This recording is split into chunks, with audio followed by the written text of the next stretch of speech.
All right, so 1100 carburetor. We are going to acquiesce to everyone who's never asked us to do one. No one's really ever asked us to do it, but this one needs a rebuild.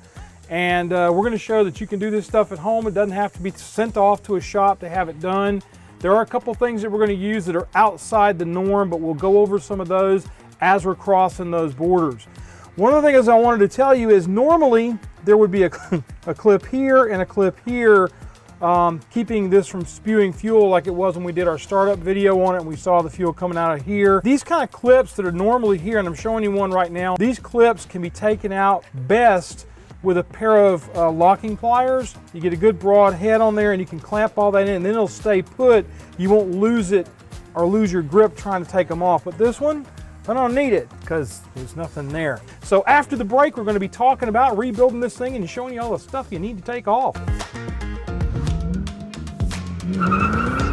For 45 years, the Miller family and the dedicated staff at Autocrafters have been here helping you to restore your dream Ford. Thank you for your support. Here's to another 45 years of delivering parts for your Falcon, Fairlane, F100, Galaxy, Maverick, and Pinto. All right, next up, we're going to start taking off all the ancillary things around the carburetor that have to be undone. One of those is our choke, and the other is our vacuum line for controlling vacuum on the car. Never do these things like this here with a regular wrench if you can help it, because you will possibly damage the nut removing them.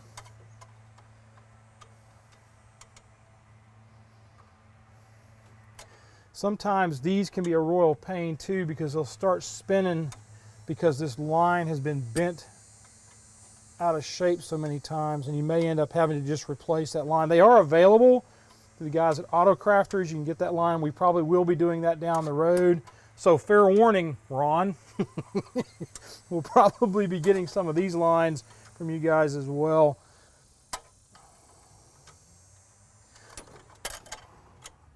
Okay, that's our vacuum line. Just going to pull it over here out of the way. Fuel line is disconnected. The next thing we need to do is our choke. I've tried this one before and it's loose and tight, which tells me it may be cross-threaded on that choke horn. It does happen a good bit, a lot more than you'd like for it to, because it does look a little bit cross-threaded.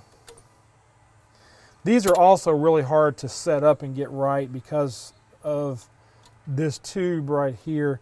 Yeah, it's been cross-threaded before. I can probably go in and set that up to where that's not a problem. This is just a push insert. I'm going to set this thing aside for right now. I'm going to set my wrenches aside, and now that everything on the carburetor itself, will take the throttle off here. It's a clip. I'm a little concerned about the accelerator system on this thing because I can't get it to actually sit fully closed like it's supposed to. It wants to jump up to about right here. That's too much. You want this blade to stay pretty much shut when it's sitting at idle. This controls, which runs this way on the carburetor, not this way like on a V8. And it's not wanting to stay closed because this throttle linkage is just trashy.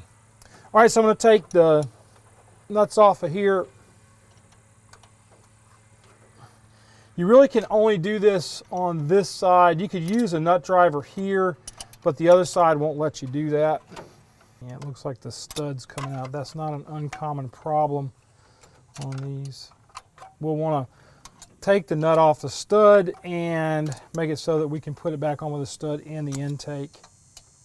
Well, actually, this is your heat riser for the carburetor. Keeps fooling me and acting like it's going to come off. Okay, it did finally let go of the nut.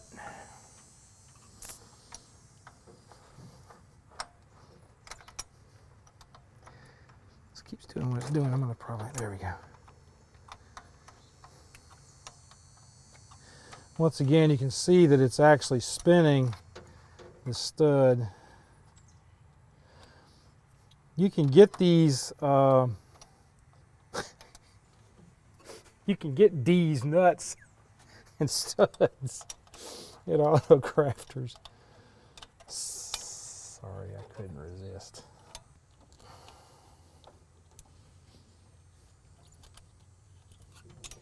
All right, there we go. Carburetor is off. Probably still has some fuel in it, maybe not. I'm for now going to put that right back on here, and we will, like I said, set that up for later. You can replace this piece if it's in good shape. I would just clean it up, which I'm going to probably do with this, and get my marble piece and some sandpaper, flat sand that so it's in good shape whenever we put everything back together. You do have to take it off here, and this is sometimes a problem getting these loose. We'll probably show that when we start going back in and doing the restoration and getting the carburetor back on the car. We'll show taking these out and seeing if we can get them out of there easily. But got my carburetor out. Now, just going to go in there and start taking it apart. Well, actually, I'm going to let Jackson take it apart. I'm going to tell you a little story when we get inside so you'll know why Jackson's going to take this carburetor apart. All right, this is the carburetor off of Jackson's car. I am going to do a little bit of story time right now and tell you why I find this to be kind of cool. Because years and years ago, when Jackson was just a wee little lad, he was coming around when Logan was one of my camera operators on the show, back when Logan was like 12, I think. We had an Edelbrock carburetor on the property, and Jackson and I got out there one Saturday afternoon after we got through shooting, and we tore the carburetor down. At that point, I looked at it and realized the carburetor wasn't worth rebuilding, and Jackson went on home, and I threw the carburetor away, took all the parts off of it that we might need, and put the rest of it in the trash because the insides were pretty much wrecked. But what's weird is he has kept after me about rebuilding a carburetor since that time. Today is his day. Quickly, before we move into that, though, I want to talk about this carburetor. This is a C5DF carburetor, telling me that this is a 1966 carburetor. And you say, wait a minute, C5 is 1965. Right. They started building cars in probably September or so, August, September, for the next year. So in 1965, if this is an early enough date-coded Falcon, it could be that this is a 65 date-coded carburetor on a 66 Falcon, because they started, like I said, the year before starts the year of, if that makes any sense. So this probably is the correct carburetor. I could check the dates on it against the car, see where we're at with that. But if you have a carburetor that is correctly date-coded to your car, please, by all means, try to reuse it if you're going to try to restore the car, because not just because of date codes, but these carburetors are typically set up for whatever they're running in. If it's a four-door, the carburetor is maybe a little bit different internally with different jets or maybe a different power valve than it would be if it was a two-door sedan, because your weights are a little different and all that. Plus, it has a C4, so there may be stuff inside that makes it run better with a C4. Don't know for sure on that, but it seems like that's the way Ford was with a lot of things, especially on the 2100s. I'm not sure about the 1100s because this is officially the first one I've ever blown apart. So I'm going to let Jackson do it. He's going to tear this one apart, but the difference is we're actually going to use it. Right? Right. All right, man, here's your carburetor from your car. What you first want to do is something like this, is kind of take a bunch of pictures, top, bottom, sides. So I've taken some photos already on the top, the front, the back of the carburetor, the sides of the carburetor, underneath, straight overhead. And the reason for that is when you're taking one of these things apart, it can get a little mentally complicated where you're trying to remember where everything goes. If you've got photos to go back and refer to, you can always look at those photos and say, okay, right, this particular accelerator pump mounts this way. This one mounts this way. Because on this carburetor, you have two accelerator pumps. This is typical for automatic. Manual shift cars usually only have the one on this side. So keep that in your mind when you're doing this kind of stuff. First thing you're going to want to do is take any extraneous doodads that are attached to the base plate from the top, and that's this one right here. This is a plunger, and it's a plastic piece that pushes in on the sides, and you can pull it out. Theoretically. Just try not to bust it. And all that is an accelerator plunger with a tiny spring. You want to take your spring out so you don't lose it. And I'm going to set this stuff up here. We know where that goes. The only other thing that I can see on here that's an extraneous top to bottom piece is the choke on the back here. This choke piece here will come off, and you'll take this apart when you're pulling the top of the carburetor off. So what I want you to do now is to go in and remove all of these top plate screws, anything that's a vertical screw all the way around this piece right here. Okay. Do I need to lay them out in any specific order, or are Just they all put the them all same together size? in one spot. They should be all the same size. If you have any different ones, then you'll want to note it and take a picture of where the different one goes.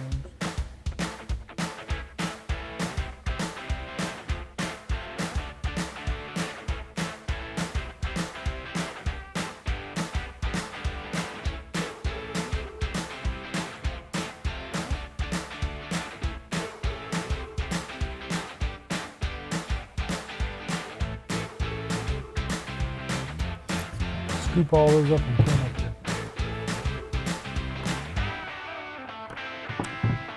All right, this one's been into recently because a lot of times if these things haven't been, it's kind of hard to get this to separate from the base, but it's not a problem.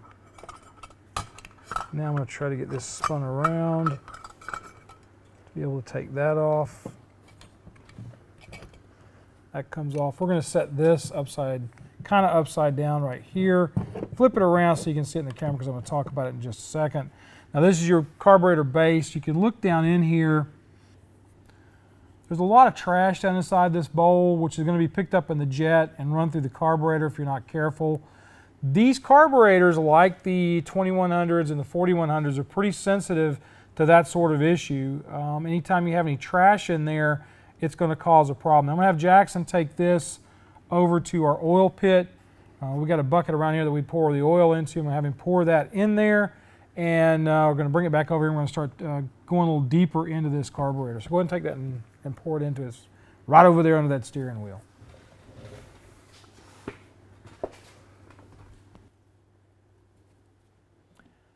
I haven't finished cleaning in here. That's our oil bucket. That goes to the recycling center. Right, now, next up is our accelerator pump. So go ahead and take that one off. Just unscrew it. Just unscrew it from the 4 screws. There's also something underneath. You got a cross bar here, okay? So you're going to want to take this, is going to have to be pried off of there.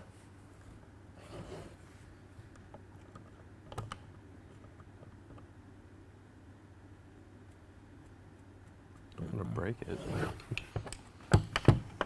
Nope. Just had our first check ball.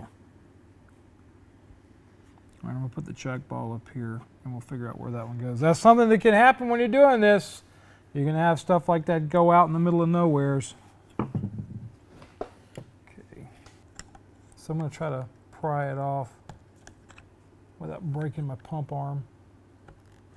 Plastics. It's the future.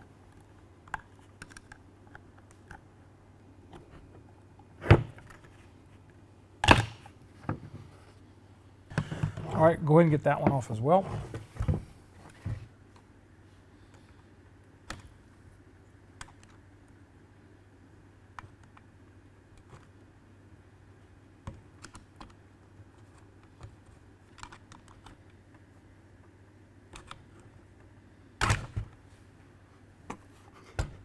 I think we need eye protection with him working on cars.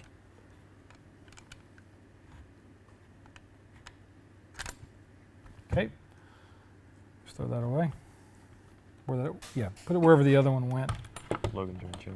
Yeah, that's fine. All right, so you've got 2 different pump arms here. I'm going to take another close-up picture of our pump arm setup. Photographs, mobile phones and photographs for this kind of stuff are an absolute blessing.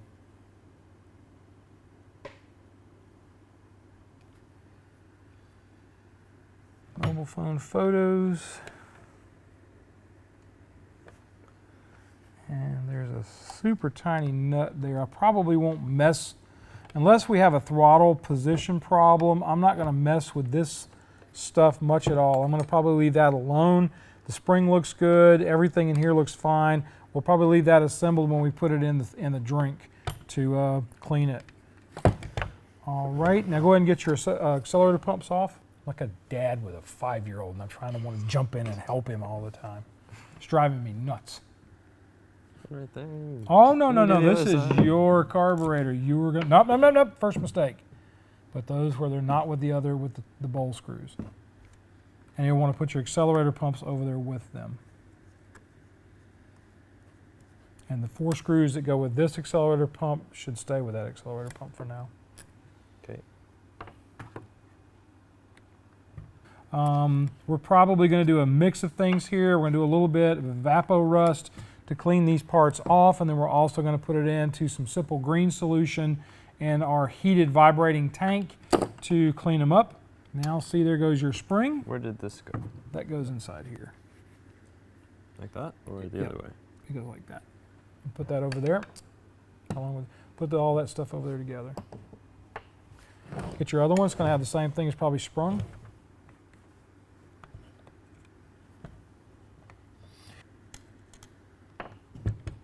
Put your thumb on it. Put your thumb on the accelerator pump. There you go. No. Down there on the plate. That way if the spring pops off, it doesn't throw it at you like the last one did. This carburetor, I know it's been gone into. Somebody just didn't do a great job of tightening everything back up. But I didn't want to leave it the way it is. It looks pretty nasty. I wanted to go in and actually clean it up. See, now you know which way the spring goes. Like that. Mm-hmm. Put it over there with that one. So you were wrong.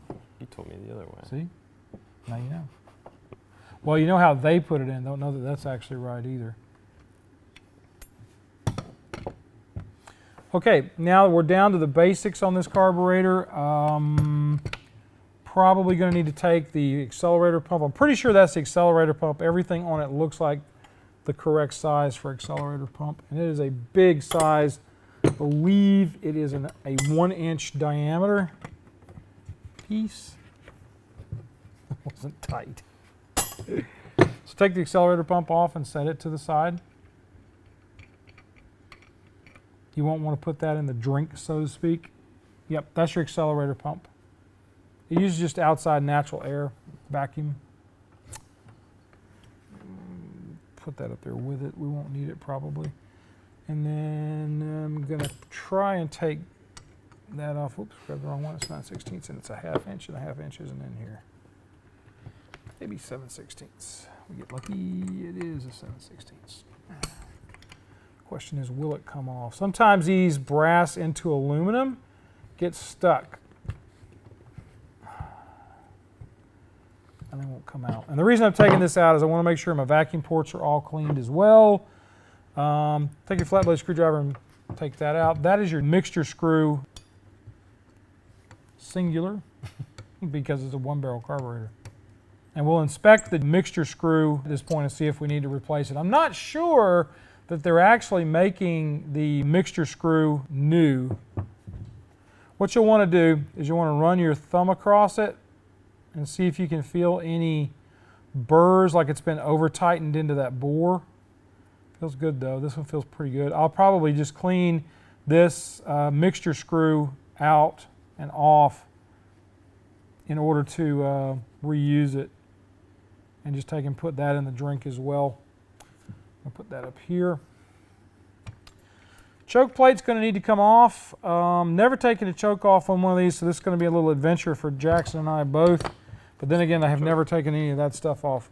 Anyway, so this comes off first. That's your clamp for your heater hose to run through that piece. There you go. Is the whole thing supposed to twist? I don't know. I don't think it is. Yeah, well, it's a standoff, so it's probably okay twisting up. All right, take your thumb off of it. Go get the other one across from it.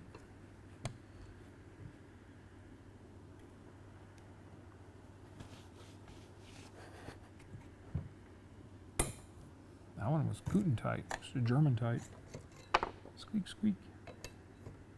So that one's going to come off. The stand is going to come off on that side.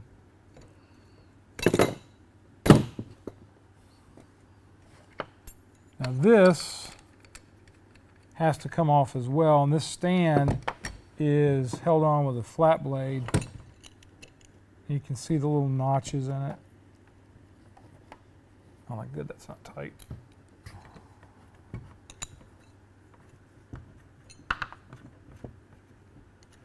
Now I would screw all that back together so you don't lose it.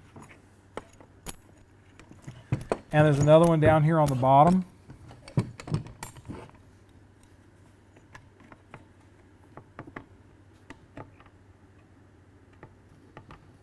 Want to make sure you get the blade completely centered up on that so that you're not nicking an edge and making it come apart. Put that with that stuff.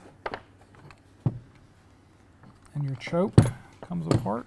And we'll show you in the end how to set your choke up. This tab right here goes inside of the spring in that little loop. And then that's how you adjust your choke. That's for lean and rich mixture on the choke itself. We'll set that aside up here. Don't want to lose this. This is your retainer. And then you've got stuff inside. Those two screws need to come out.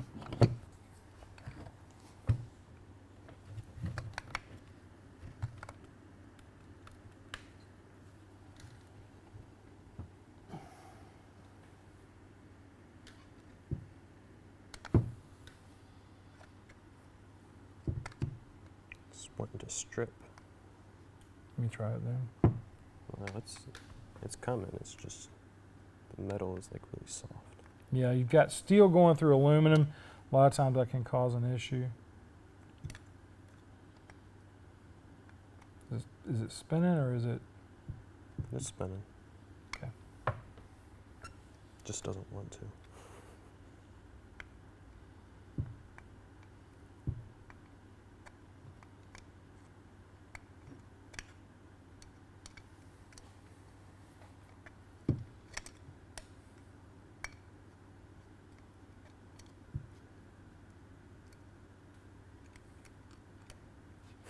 Wait and pull it off when you take the end piece off.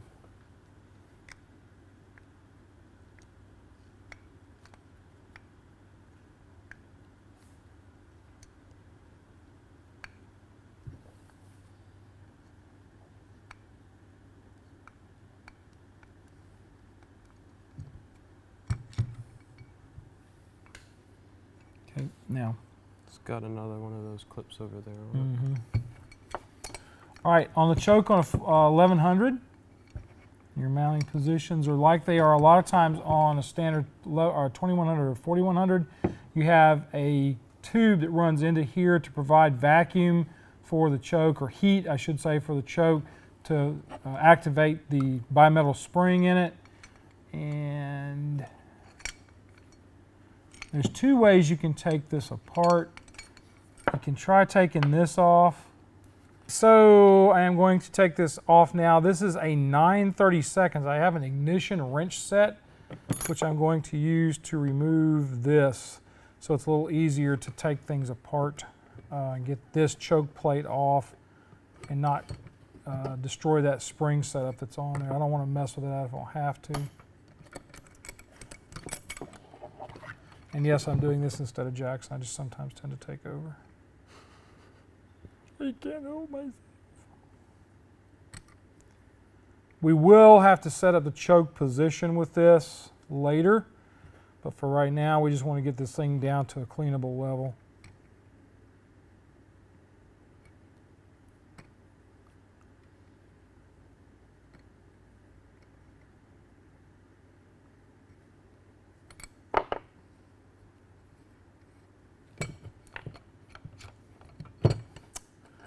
Okay, I'll put that there. I'm going to put this back on. Screw it down just a little bit so it sticks around with where it's supposed to be. I'm going to leave my throttle plate assembled, and I will tell you why I do that. I have had experience in the past where in trying to remove these two, these are actually hex head on here, but when they're flat blade screw ones that are in a lot of the 2100s and the 4100s, I've actually broken the screw off the head came right off when I was loosening it. It just popped loose. So it makes me a little nervous taking these out. I'm going to take my gasket and see if I can peel that off. It doesn't look like it's going to come off easily, so we're going to have to scrape it later. I'll use a thin scraper to take it off.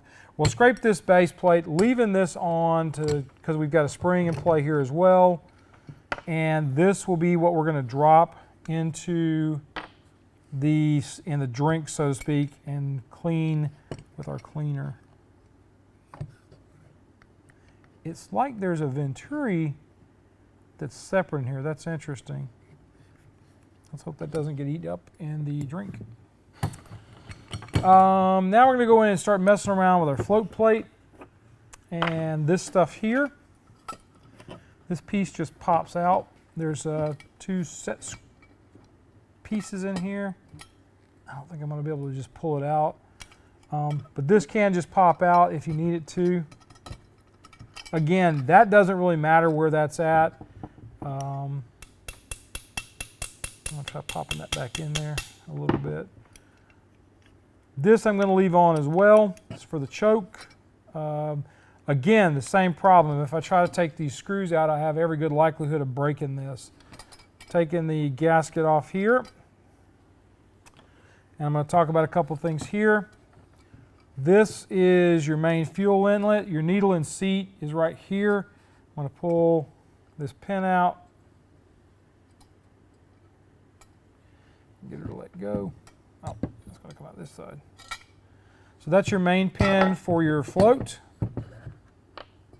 Yeah, somebody's been in this thing recently. This doesn't look like it's had a ton of use on it. This float actually looks really nice. So that's your float, your pin, and then you've got your needle and seat here. Yeah, somebody's been in this carburetor. That needle feels really nice. It's in good shape.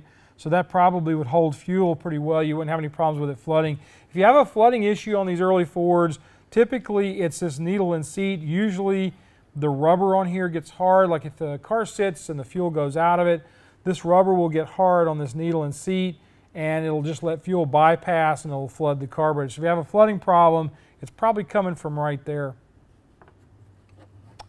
I am personally not real sure what this stuff is right here, what this is. If you know, you can go ahead and leave a comment in the section below. This one uses the bigger Ford Jet. This is the same size that would have been used in the later Autolite carburetors all the way up through 1973 or 74 at the very least. So it's basically that same carburetor. This being a fresh brass, all this stuff has been replaced. We're still going to replace the needle and seat for sure. Fuel filter is a typical Ford fuel filter. This one is loose because I loosened it. It's a 7/8 on this, I believe. Take that off and set it aside. It's still in good shape as well. And this all looks pretty good. Good enough to go in the drink. So the next thing we're going to do after this is we're going to take this and I'm going to throw it over into the suds. And there we go. Ready to go in and soak for a little while. And then the next episode we're going to do of this, we're going to actually show you how to rebuild this thing using the kit from the guys at Autocrafters. Stay tuned. So with that being said, folks, be kind to each other, love on each other, treat each other nice. You guys have a great week, and we'll see you on down the road. See, you're supposed to go. I'm supposed to go as well. On down the road. On down. So 1, 2, 3. On down the road. He always licks his lips whenever he has to have his picture. Anyway, bye. He's got a lot to learn, but he's going to get crash courses all over the joint. Thought we were going to get a reprieve, but now they like doing their yards at 9 o'clock in the morning on a Friday. Not even a Saturday, it's a Friday. You know what? We're working outside. It is exactly what it is.